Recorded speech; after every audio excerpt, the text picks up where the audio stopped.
रूस पूरी तरह से बौखला गया है। सलाम नमस्ते सत श्री अकाल, मैं हूं रजा और आप देख रहे हैं यूक्रेन रूस वॉर अपडेट। दोस्तों, सबसे बड़ी बात यह है कि सर्दी आने वाली है और रशिया पूरी तरह से उसके ऑयल और गैस रिजर्व को, खासकर गैस रिजर्व को यूक्रेन के तबाह करना चाहता है और तबाह कर रहा है। रिपोर्ट के मुताबिक यूक्रेन के पास जितनी गैस है उनमें से उसने आधी गैस प्रोडक्शन तबाह कर दी है, क्योंकि सर्दियां आ रही हैं और इससे बहुत मुश्किल हो सकती है। ये यूक्रेन के लिए बहुत खतरनाक बात है। वहीं बौखलाया है इस वक्त रशिया ने कहा है कि अगर टोमाहॉक मिसाइल दे दी यूक्रेन को और जिस जगह से फिर यूक्रेन मिसाइल दागेगा वो टोमाहॉक, तो पहली बात तो हम टोमाहॉक को ही उड़ा देंगे, दूसरी बात हम उस पूरे इलाके और शहर को तबाह कर देंगे जहां से वो मिसाइल दागेगा। वहीं टोमाहॉक की बात हो रही है तो टोमाहॉक पर ब्लैकमेल कर रहा है एक तरह से यूक्रेन के राष्ट्रपति ज़ेलेंस्की ने अमेरिका से कहा है कि अगर आपने हमको टोमाहॉक मिसाइल दी तो हम गेम देखिए, तो हम जो डोनाल्ड ट्रम्प है उनको नोबेल पीस प्राइज के लिए नॉमिनी करेंगे। रशिया के हमले कितने खतरनाक हैं हम सोच नहीं सकते। एक तस्वीर से अंदाजा लगाइए, यूक्रेन की राजधानी कीव पर जब रशिया ने हमला किया तो पूरे इलाके में, पूरे शहर की बिजली गुल हो गई।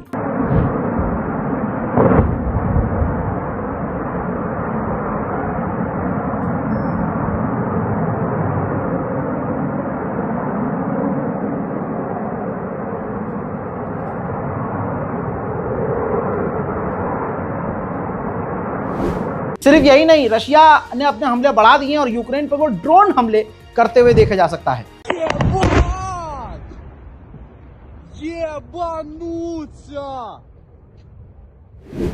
यूक्रेन ने ऐलान किया है कि नेक्स्ट वीक हाई लेवल की डेलीगेशन अमेरिका भेजने वाले हैं जो हथियारों और तमाम चीजों पर बात करेगी। हजरात, ताजिकिस्तान में अजरबैजान के राष्ट्रपति इल्हाम अलीयव से व्लादिमीर पुतिन की मुलाकात हुई। तो आपको याद होगा कि रशिया ने इसी जंग के दौरान ही अपने डिफेंस सिस्टम से गलती से अजरबैजान का एक प्लेन मार गिराया, जिसके बाद ये तस्वीर सामने आई है कि पहली बार व्लादिमीर पुतिन अजरबैजान के राष्ट्रपति इल्हाम अलीयव के बराबर में बैठ के माफ़ी मांगते हैं, दुख जता रहे हैं और कह रहे हैं कि हमसे गलती हो गई, वो गलती हुई थी, हमने जानबूझकर सिविलियंस को निशाना नहीं बनाया था। असल में यूक्रेन ने ड्रोन उड़ाए थे, उसको मारने की उलझन में, जल्दबाजी में जो दो मिसाइलें हैं हमारी वो जाकर टकरा गई आपके विमान से। Конечно, слова, связанные с этой трагедией, направленные на поддержку, моральную поддержку семьи, они в таких случаях решают главную проблему, не вернуть к жизни людей, которые ушли в результате। ये जंग कहां जाके रुकेगी समझ से परे है। जरा इस तस्वीर को देखिए, ये इटली के अंदर से रिकॉर्ड किया गया है। इटली के अंदर से एक ट्रेन गुजर रही है जो यूक्रेन की तरफ जा रही है और उस पर हथियार यूक्रेन के लिए लदे हुए हैं। ठीक ऐसे ही रशिया ने यूक्रेन के ओडेसा के इलाके पे जब रात को हमला किया तो कुछ तबाही का मंजर यूं था।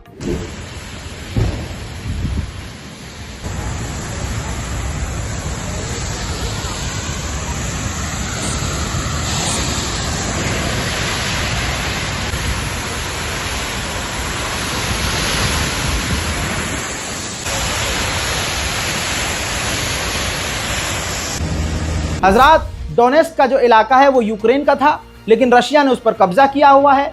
अब यूक्रेन की जनता और रूस की जनता वहां रह रही है, कुछ रूसी वहां के रहने लगे हैं। यूक्रेन के लोगों को ये बोला गया था रूस के द्वारा कि आप अब जहां हो वहीं रहो, अब हमने अगर आपके इलाके में कब्जा कर लिया है तो अब रूसी हो। लेकिन रूस ने जिस तरह से यूक्रेन पर बड़े हमले किए हैं तो डोनेस्क के इलाके में फ्यूल क्राइसिस हो गया है, ईंधन खत्म हो रहा है, गैस खत्म हो रही है, जिसके बाद पेट्रोल स्टेशन पर, गैस स्टेशन पर आप लाइन देखिए।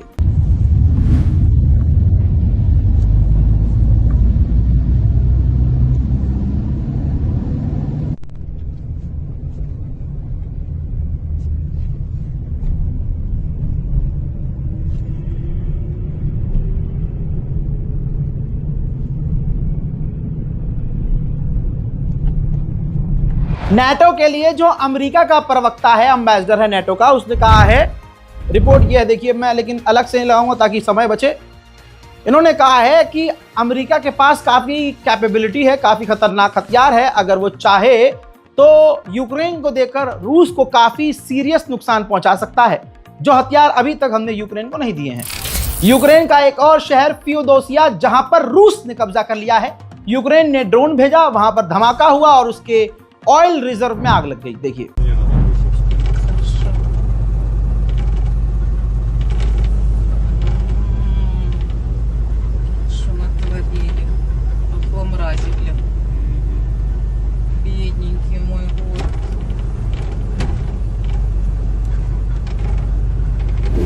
रूस ने डोनेस्क के इलाके पर भी कब्जा किया हुआ है। डोनेस्क जो है वो यूक्रेन का इलाका है, रशिया ने वहां पर कब्जा किया है।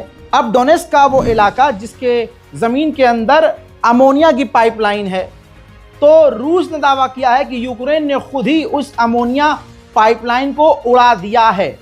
यूक्रेन कह रहा है कि हम ऐसा नहीं कर रहे हैं, रशिया कह रहा है कि यूक्रेन कर रहा है। तो भाई साहब, इससे तो जंग और बढ़ रही है। फिनलैंड के राष्ट्रपति डोनाल्ड ट्रंप से मिलने पहुंचे अमेरिका, और उन्होंने कहा कि हम अमेरिका के साथ हैं, लेकिन उन्होंने सवाल किया डोनाल्ड ट्रंप से कि क्या अगर रशिया फिनलैंड पर हमला करता है तो अमेरिका हमें बचाएगा। तो डोनाल्ड ट्रंप ने कहा कि हाँ बिल्कुल हम बचाएंगे, हम आपके साथ हैं। और डोनाल्ड ट्रंप ने आगे ये भी कहा कि हम रूस पर दबाव बनाएंगे कि यूक्रेन के ऊपर वो हमले कम कर दे, बंद कर दे। और साथ ही उन्होंने कहा कि स्पेन को नाटो से निकाल देना चाहिए, क्योंकि नाटो अपने डिफेंस का बजट नहीं बढ़ा रहा है। दोस्तों, भक्त अंधभक्त हर जगह होते हैं। जरा इस व्यक्ति को देखिए, ये ब्रिटेन का था। ब्रिटेन का वो रशिया जाता है, सिर्फ रशिया की तरफ से लड़ता नहीं है, बल्कि रशिया की तरफ से लड़ते हुए अपने ब्रिटेन का पासपोर्ट जला देता है। रूस के राष्ट्रपति व्लादिमीर पुतिन का दोस्त दिमित्री, जो पूर्व राष्ट्रपति हैं रूस के, तस्वीर बड़ी खतरनाक है। ये देखिए, वो नॉर्थ कोरिया पहुंचे हुए हैं। और भैया ये चीज आपको बहुत क्लियर हो गई होगी कि नॉर्थ कोरिया वो केक खाने तो गए नहीं है। जाहिर सी बात है, नॉर्थ कोरिया के सैनिक रूस में हैं, नॉर्थ कोरिया के हथियार रशिया इस्तेमाल कर रहा है, तो आगे और हालात बिगड़ने वाले हैं। वहीं रशिया ने तुर्की के थ्रू यूक्रेन को धमकी दिलवाई है कि अगर हमारे ऑयल स्टेशन, गैस स्टेशन पर यूक्रेन हमला बंद नहीं करता तो हम यूक्रेन के जितने भी ऑयल रिजर्व हैं, जितने भी उसके पास गैस ईंधन हैं, जितने भी बिजली घर हैं, हम सबको उड़ा देंगे। हालांकि रशिया पहले से ही आधे गैस स्टोरेज खत्म कर चुका है यूक्रेन की, जैसा मैंने शुरू में बताया। यूक्रेन के राष्ट्रपति ज़ेलेंस्की ने पुतिन को हमास से बुरा बता दिया, कह दिया कि अरे बातचीत तो हमास भी कर रहा है, लेकिन पुतिन बात तक नहीं कर रहे। Бажаю здоров'я, шановні українці, українки. Головне про сьогодні.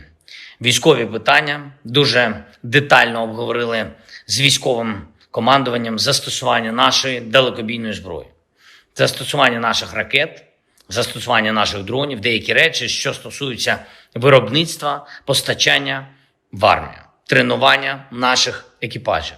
Завдання зараз бути значно активнішими у всьому, що стосується підготовки та виконання далекобійних санкцій проти Росії. Чим більш результативною Україна буде. उधर यूके के जनरल ने खुलासा किया है कि व्लादिमीर पुतिन अंतरिक्ष में परमाणु तैनात करने की तैयारी में है।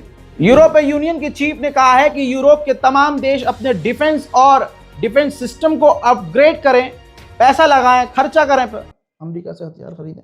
अंदर की बात यही है ना, जल्दी जल्दी अपने डिफेंस सिस्टम को अपग्रेड कर ले, क्योंकि पुतिन जो है, रशिया जो है, वो आसपास के इलाकों के लिए खतरनाक हो रहे हैं। To those who still doubt, look at what is happening. One incident may be a mistake. 2 incidents a coincidence.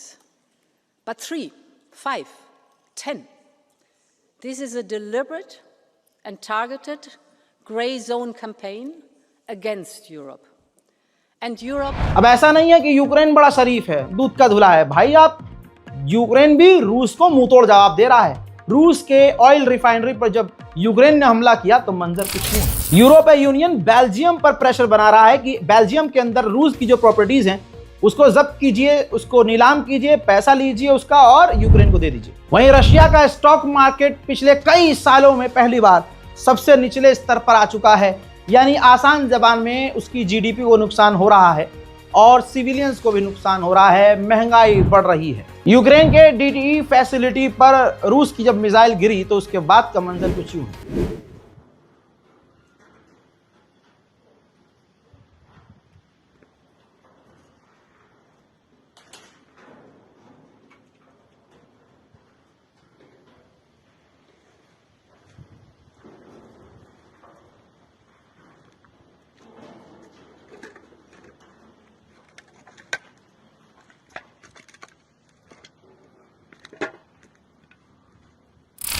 Germany की विपक्ष की पार्टी की लीडर ने कहा कि हमारे बच्चे, हमारे मर्द यूक्रेन के लिए नहीं मरेंगे, बिल्कुल नहीं। अगर जर्मनी के चांसलर, हमारे चांसलर को इतना ही यूक्रेन से प्यार है तो वो खुद जाएं और खुद लड़ें। Also unstrittig ist, dass die Alternative für Deutschland, das ist ja auch in unserem Programm dargelegt, dass wir für die Wiedereinführung der Wehrpflicht in unserem Land sind. Die Wehrpflicht ist zwingend notwendig für unsere Landesverteidigung. Was auch unstrittig ist, ist, dass unsere Soldaten niemals in fremde Kriegsgebiete geführt werden dürfen. Niemals. यार इसकी बात को मान लो कम से कम। बहुत अच्छी है यार, कितनी अच्छी है यार। आगे बढ़ते हैं। यार नाम पता तो निकालना पड़ेगा। बहरहाल इस रिपोर्ट को शेयर कीजिए और अपनी दुआओं में मुझे याद रखिए। जय हिंद।